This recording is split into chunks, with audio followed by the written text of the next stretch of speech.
Welcome back, Eagle Eyes on Tech. I'm Eagle Falcon. Activision Blizzard! They're back in the news, baby! Oh, and it's not looking pretty for them. So, if somehow you are not up to speed on this, let me give you a very brief overview. Activision Blizzard has had a culture of employees harassing other employees, mostly male employees harassing female employees. One, in fact, committed suicide after nudes of her were shared around. Activision CEO Bobby Kotick basically turned a blind eye to it for the longest time, while also managing the company to do nothing but churn profits rather than actually put out any sort of content that would be worthy of said profits.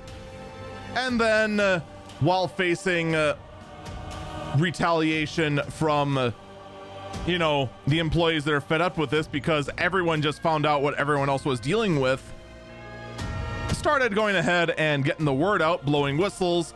The state of California got involved in an entire investigation into the company and found out everything was true. Union is still in the works of being formed, and all at the same time, Microsoft came in to try and buy Activision Blizzard on the cheap because they're facing so much of so many scandals.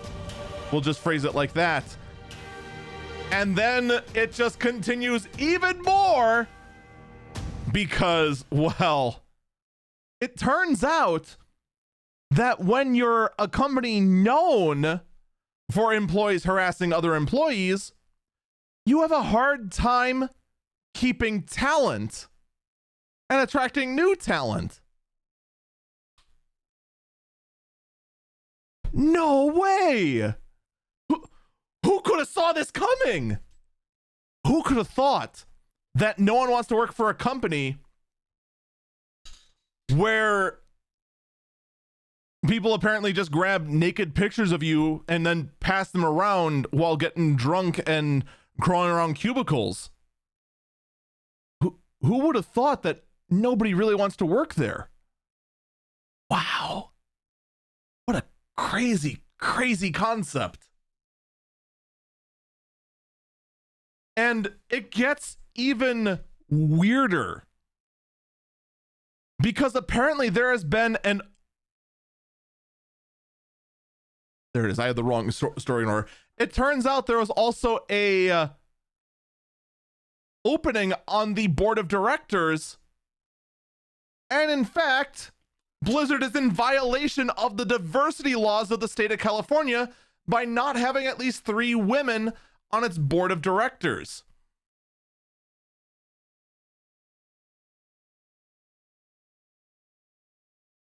But here's the killer part. I mean, first off, I'll just say this right now. The diversity law is BS in the first place, in my opinion.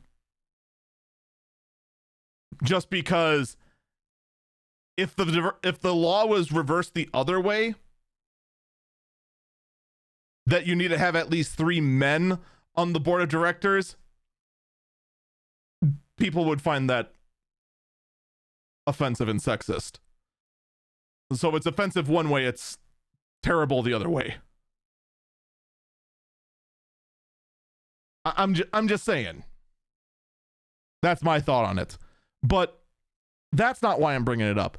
I'm bringing it up because Blizzard cites as their reason for why they have not complied with the law, which, whether you agree with it or not, it is the law. You have to comply with it or face the consequences. The reason Blizzard failed to comply with the law is because, well, we're being acquired by Microsoft.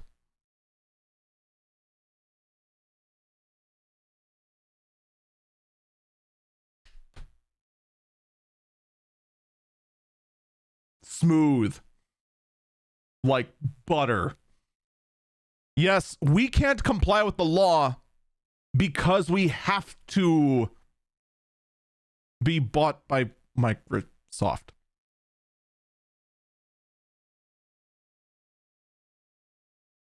by the way, I hate to remind Activision Blizzard of this, but they have not been complying with this law for 3 years. I know these deals happen behind closed doors for a while. You have not been in talks with Microsoft for 3 years about being bought out. I mean, you haven't. Come on. And the killer part of this is you had a woman on the board.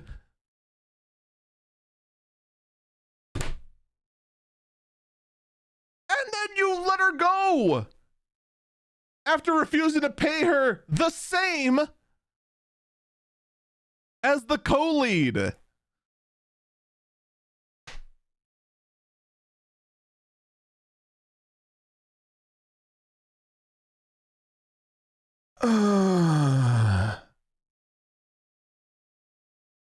I mean, the gender, again, I don't agree with the law, but holy cow.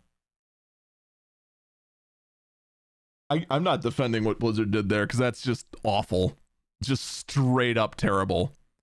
Because they could have easily complied with the law and then didn't because they'd rather discriminate, and thus proving why the law, which does discriminate in the other way, should exist in the first place.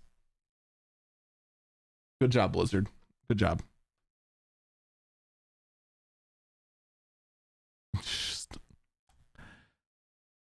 This deal for Microsoft to buy out Blizzard cannot come fast enough. They need this to come in like yesterday. They need this. They need to be bought out and their entire ownership just be purged. That is the only way Activision Blizzard is going to heal. Oh, and hey, remember how I was talking earlier, very briefly, about the Blizzard employee that killed herself because people were sharing nudes of her throughout the entire company?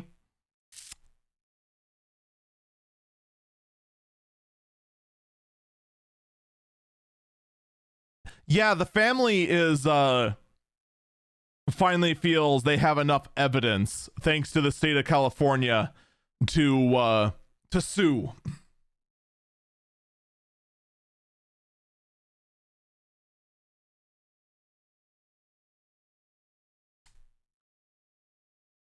Yeah, that's going to be a settlement. That's going to be a hefty settlement. I mean, I'll just say that right now. If any of you are hoping that this lawsuit goes to court and it'll be one giant drama bashing against Activision Blizzard, it won't. This is the first and last story you're going to hear about this. I take that back. There'll be one more story about how they settled for some 7-digit number. Actually, if I had to guess, they will settle for a 7-digit number and the first digit will be a 4. That's my guess.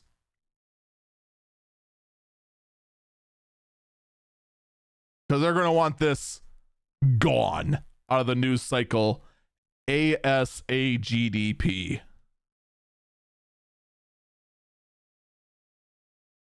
Oh yeah, by the way, on the game front for Activision Blizzard, not looking too good. I'll just phrase it that way. It is not looking good. The latest patch for World of Warcraft finally came out. People are noticing what I pointed out, and that the entire new zone that was released is a very blatant ripoff of the concept of the ancients from Final Fantasy XIV. and the Elpis zone of Endwalker. And for bonus points, they did almost complete shot-for-shot ripoffs of one of the key scenes from Final Fantasy XIV's Heaven's Ward. And then, of course, the mystical sigil that they needed to go ahead and chase after their bad guy is a direct ripoff of the Crystal of Azim from Final Fantasy XIV.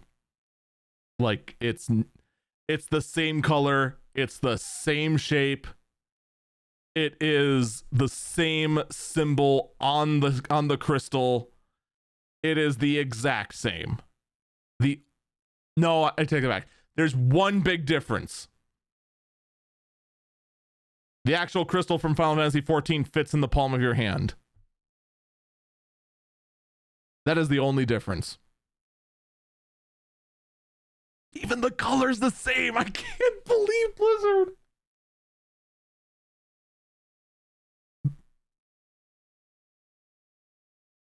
You know how a lot of people, when they just feel bleh, will just post on like Twitter and social media, no thoughts, only empty head? That's Blizzard right now. There's no thought up there. It is only empty head. Just not a single thought going on up there. Nvidia was hacked. There were suspicions that Nvidia was hacked. I think we covered it last week, but it has been confirmed. Nvidia was hacked. Data was stolen.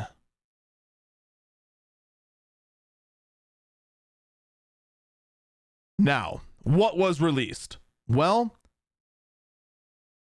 the entire Nvidia DLSS source code was leaked. All of it. Poof.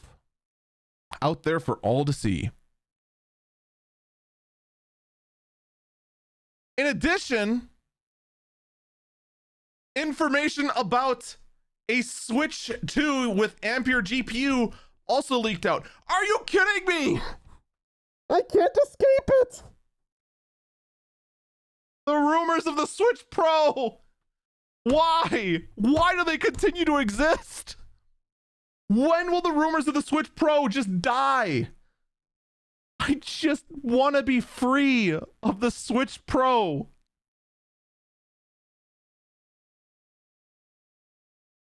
Look, I heard these rumors for like 3 years straight. It didn't happen. Just, oh. I mean, it could still happen, but man, just stop. Stop it. Just stop hoping for a Switch 2.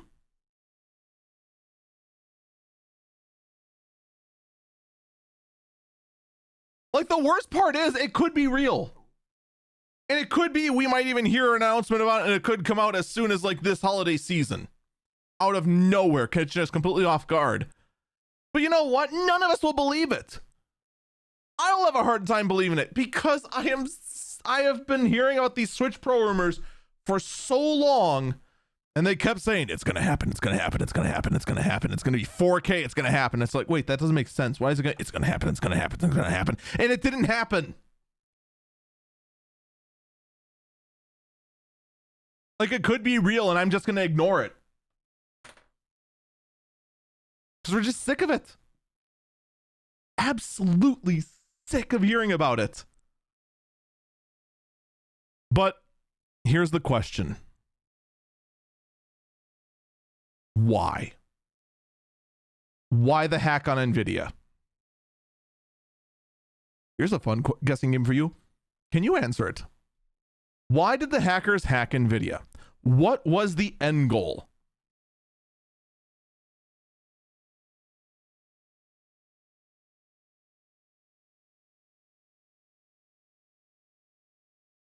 Because I'll tell you what, it's not that hard when you think about it. The hacking group, by the way, goes by the name of Lapsus, LAPSUS $. And someone in chat has it right. The answer is crypto. The hackers that infiltrate Nvidia systems are now threatening to release more confidential information unless the company commits to open sourcing their drivers. Why would you need to open source your drivers? You're either a Linux fanatic and want open source to the drivers, or you want the source code to finally crack LHR.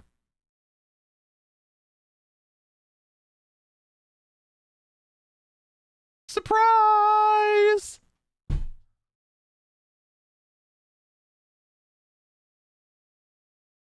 That's the end goal. Now, here's the thing, before any of you crypto miners out there that are still listening to this for some reason start to cheer. Nvidia is not going to release open source drivers. They have no motive to. What do you mean they have no motive to? They got a hacking group that says they're going to go ahead and release all the drivers, release all the information they had unless they do. You want to know why you don't give in to hacker demands?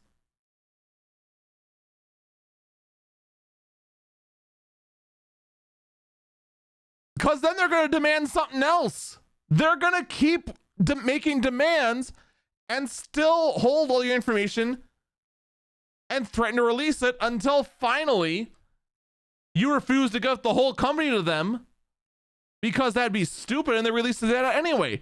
What's the point of giving in when you know there's just going to be more demands?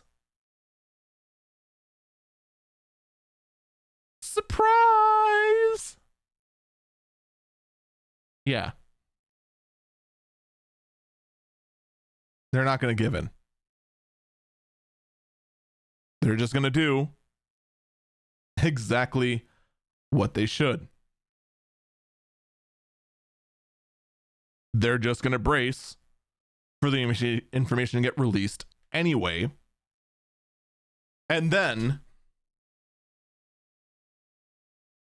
begin working on patching how the hackers got in to their systems.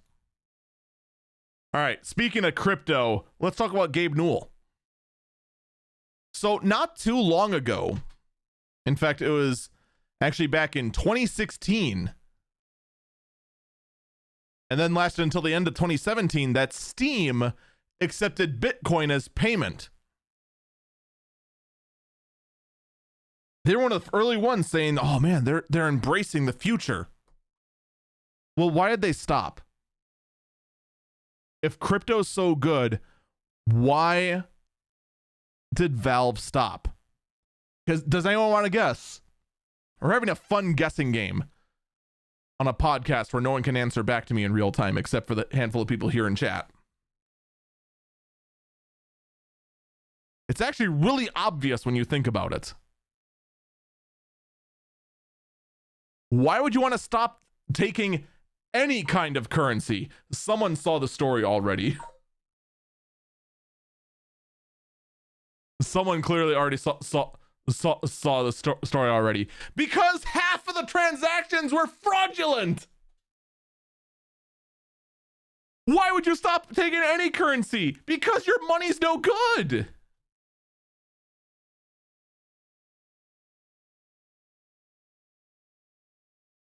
But the blockchain doesn't lie. It never lies, right? One cannot just make a fraudulent transaction. Oh, actually, apparently half the people can.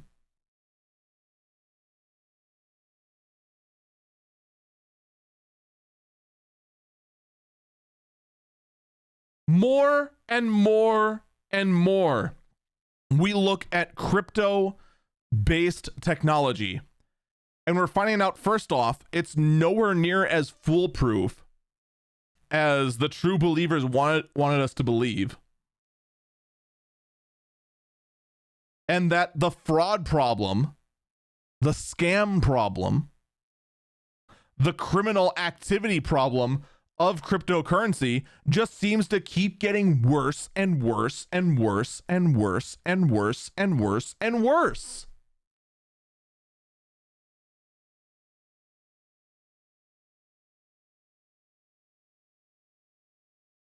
Do you blame Gabe? I don't blame anyone. If there was a 50% chance that any form of payment would be invalid when I swiped it or took it or processed it, and I wouldn't know for, a handful of time later. Imagine if you were a business and half the checks you took in bounced. You take no more checks. And many places don't take checks anymore, and that being one of the reasons.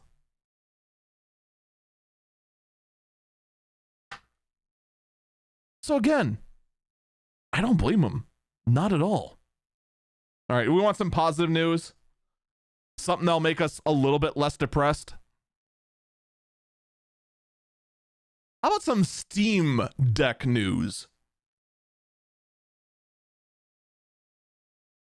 Word is that Valve will not increase the price of the Steam Deck, despite the fact that it is widely successful, but they are strongly looking into higher end versions of the Steam Deck. Honestly, good. Because here's the thing with Valve. The entire company of Valve, I am convinced, has ADD.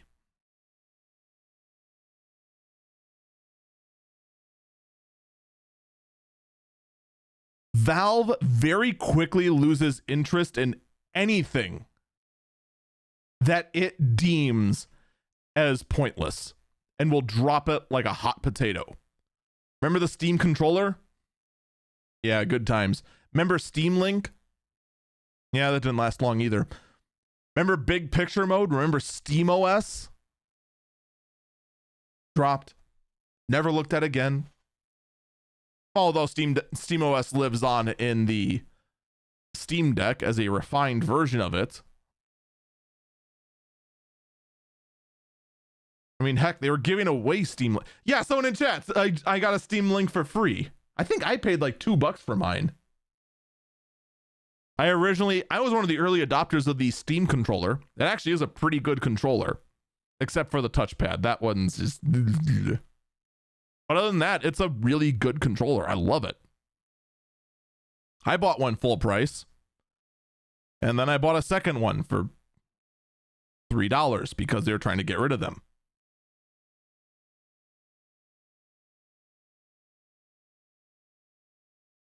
So, I mean, there's a lot of disappointment when it comes to Valve items. So to see the Steam Deck become very popular,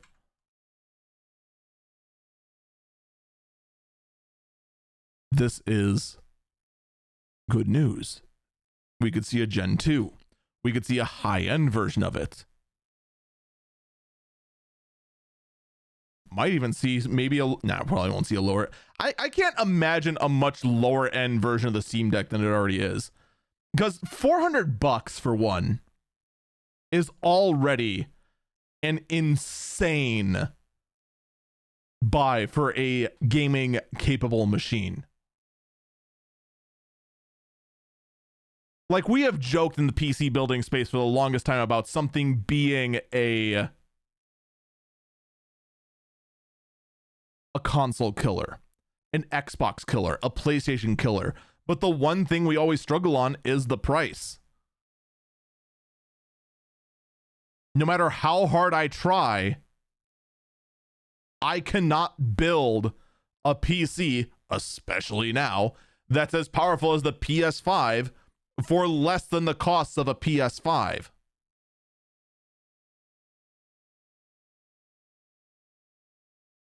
You can match the specs, but the gaming performance, you just won't get there.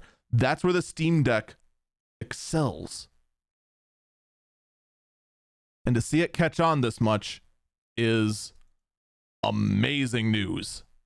Simply amazing. What is less amazing news, though, is the fact that Nintendo is directly targeting videos on YouTube that are showing Switch emulation. Oh, Nintendo. We've almost missed the way you just continue to disappoint us. Ah, well. What can you do? What can you do? Now, what is interesting about this? It's not the fact that Nintendo is specifically targeting emulation, because here's the thing, right? We always picture emulation in this kind of gray area. Emulation is not illegal, but emulation is a easy way into piracy, which is illegal.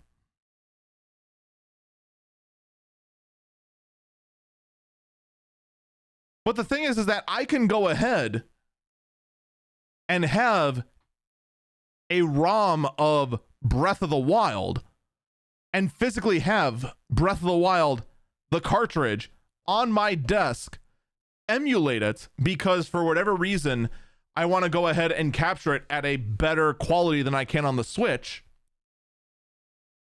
That's not illegal.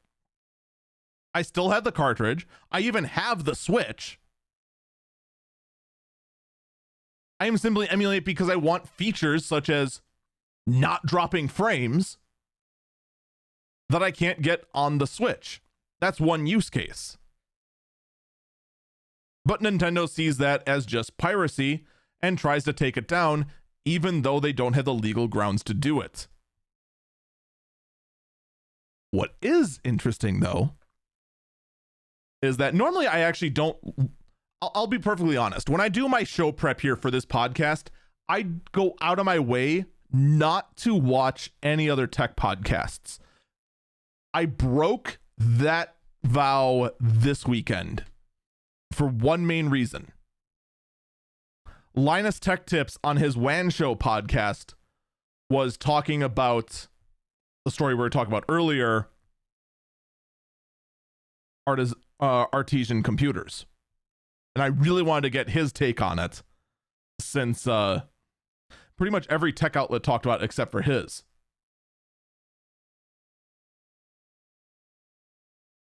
During his podcast, Linus vowed he is going to go make a video showing legal emulation and how to do it on the Steam Deck and challenge Nintendo to take it down.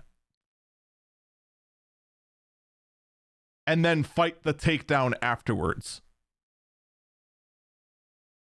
And quite honestly, as a small little content creator that has no chance of fighting pretty much anything except for, you know, the handful of times a no-name rapper tries to claim that the outro to this podcast is their independent work when it clearly isn't, I really want to just sit back, get a giant bowl of popcorn, and just watch this fight out, because, man, that's going to be interesting. Because Linus has the resources to fight that. It's a fight that would happen in the YouTube copyright system. So it's Linus's home field.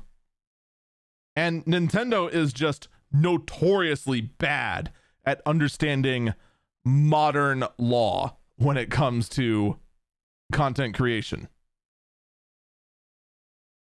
It's going to be one heck of a fight that I absolutely do not want to miss. We're going to take our last break here. When we come back, I want to talk briefly about the Apple announcement and also an unlikely partnership for electric vehicles.